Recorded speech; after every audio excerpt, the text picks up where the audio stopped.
महाराष्ट्रातील सर्व शेतकरी व मान्यवर बंधू भगिनींना माझा नमस्कार. Doctor Ramchandra Sable official YouTube चॅनलमध्ये मी आपणा सर्वांचं स्वागत करतो. महाराष्ट्रावर आज, उद्या आणि परवा या 3 दिवसात 1004 हेक्टरपास्कल इतका हवेचा दाब राहील. त्यामुळं कोकणपट्टीतल्या सर्व जिल्ह्यांमध्ये कोकणातल्या मुसळधार पावसाची शक्यता अधूनमधून राहील. याशिवाय इतर सर्व महाराष्ट्रातील जिल्ह्यांमध्ये हलक्या ते मध्यम स्वरूपात पावसाची शक्यता आहे. भारतीय कृषी हवामानशास्त्र विभागाने जिल्हावार दिलेल्या पावसाच्या अंदाजाची माहिती पुढील आजपासून पुढं 3 दिवसापर्यंतची माहिती मी आपल्याला देत आहे. कोकणात सिंधुदुर्ग जिल्ह्यात 31 ते 43 मिलीमीटर, रत्नागिरी जिल्ह्यात 40 ते 50 मिलीमीटर, रायगड जिल्ह्यात 38 ते 46 मिलीमीटर, ठाणे जिल्ह्यात 35 ते 48 मिलीमीटर, पालघर जिल्ह्यात 23 ते 40 मिलीमीटर पावसाची शक्यता आहे.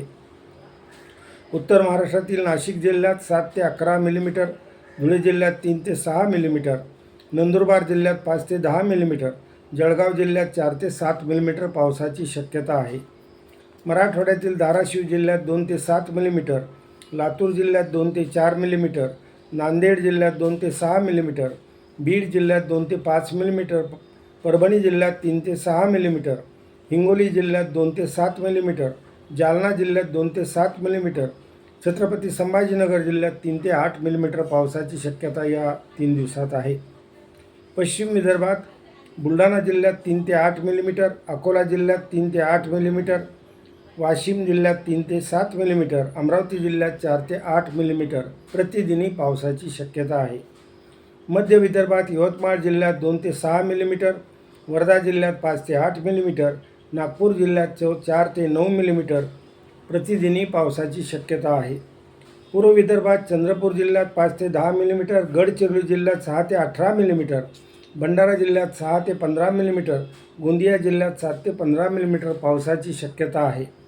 दक्षिण पश्चिम महाराष्ट्रात कोल्हापूर जिल्ह्यात 12 ते 17 मिलीमीटर, सांगली जिल्ह्यात 5 ते 8 मिलीमीटर, सातारा जिल्ह्यात 9 ते 13 मिलीमीटर, सोलापूर जिल्ह्यात 2 ते 5 मिलीमीटर, पुणे जिल्ह्यात 11 ते 13 मिलीमीटर, अहिल्यानगर जिल्ह्यात 4 ते 8 मिलीमीटर प्रतिदिनी पावसाची शक्यता आहे. आता याशिवाय भारतीय हवामानशास्त्र विभागाने 25 तारखेपर्यंत जुलैच्या महाराष्ट्रात पाऊस कसा झाला याचं थोडक्यात माहिती त्यांनी दिलेली आहे. ती अशी आहे की आजपर्यंत झालेला पाऊस पाहता महाराष्ट्रात सरासरी एवढा पाऊस आत्तापर्यंत झालेला आहे. म्हणजे 1 जून ते 25 जुलैपर्यंतची सरासरी. कोकणात सरासरीपेक्षा 4% अधिक पाऊस झाला आहे.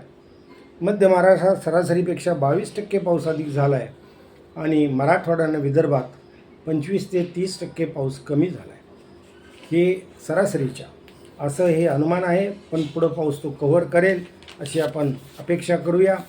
आता पुढं कृषी सल्ल्याबद्दल आपण थोडक्यात माहिती घेऊया.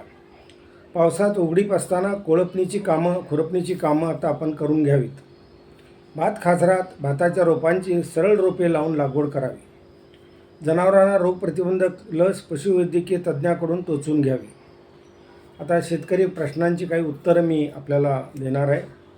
त्यामध्ये बहुतांशी शेतकऱ्यांनी मला असं कळवलं आहे की चांगला पाऊस होतो आहे. काही शेतकऱ्यांनी कळवलं आहे हलका पाऊस होतो आहे, झिमझिम पाऊस होतो आहे.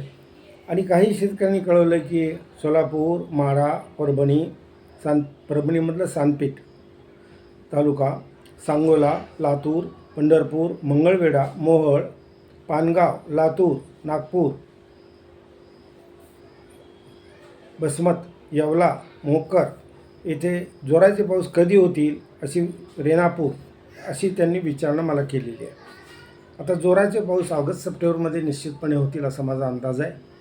आणि त्यामध्ये जी तूट आता काही ठिकाणी विदर्भात मराठवाड्यात झाली त्यातली बऱ्यापैकी तूट भरून निघेल असं मला वाटतं. आता आयओडीच्याबद्दल थोडक्यात माहिती द्या असं बऱ्याच वेळा सांगितलं आहे.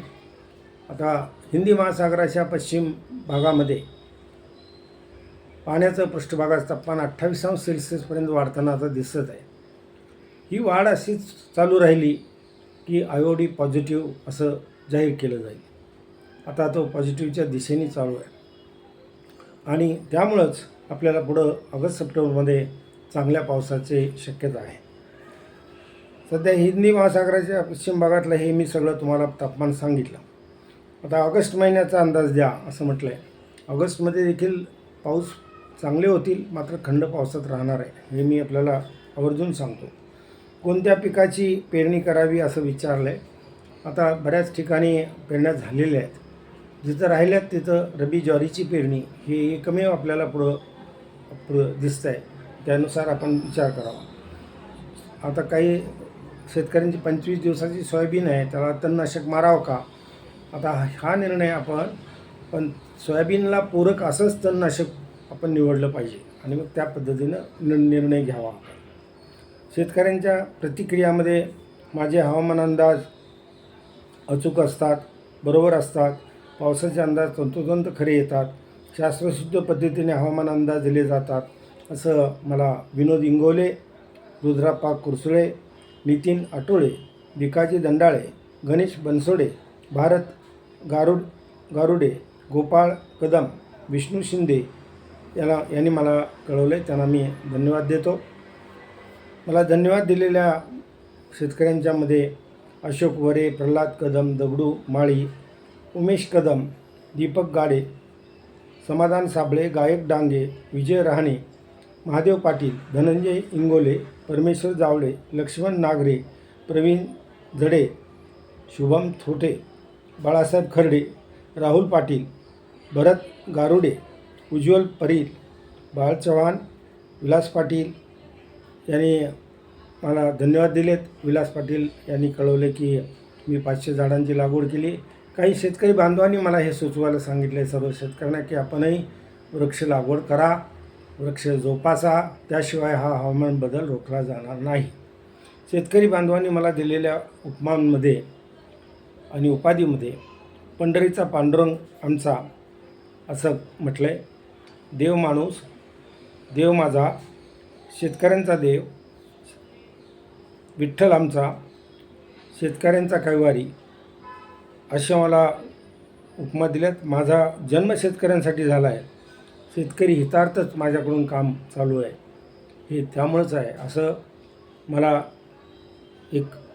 काही शेतकऱ्यांनी कळवलं आहे. त्यापैकी गजानन आंबेकर, प्रवीण पाटील, संजय पाखरे, धनराज हिरे, सोमनाथ क्षीरसागर, गणेश बनसोडे, बापूराव शेख, बाबासाहेब चव्हाण, सुधीर राऊत या सर्वांनी मला हे कळवले. मी त्यांना धन्यवाद देतो. आपणा सर्वांनाच शेवटी मी धन्यवाद देतो. आणि आता पाऊस होतो आहे, त्यातून आपली पिकं खरीपाची वाचलीत. काही ठिकाणी पेरण्या उशिरा झाल्यात, होऊ द्या.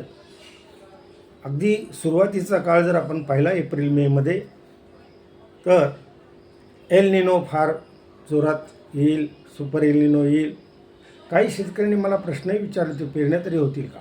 मात्र मी ठामपणे सांगत होतो की पाऊस होणार आहे, घाबरून जायचं कारण नाही. कदाचित मी एकट्यानेच हा अंदाज दिला होता ठामपणे की पाऊस होणार आहे, काळजी करू नका. आणि हेही सांगितलं होतं की पावसात खंड आहेत. आता ते त्याप्रमाणे घडलेलं आहे. आपला अंदाज बरोबर चाललेला आहे. आपण जे अंदाज काढलेत त्यानुसार ऑगस्ट सप्टेंबरमध्ये पाऊस होईल. आपण निश्चिंत राहावं आणि आपल्या पिकांची काळजी घ्यावी, शेतीची काळजी घ्यावी, जनावरांची काळजी घ्यावी आणि अधिकात अधिक उत्पादन काढण्याचा, कमी पाण्यावरती अधिकात अधिक उत्पादन काढण्याचा प्रयत्न करावा, असं मी तुम्हाला माझ्या शुभेच्छा. धन्यवाद. जय हिंद, जय महाराष्ट्र.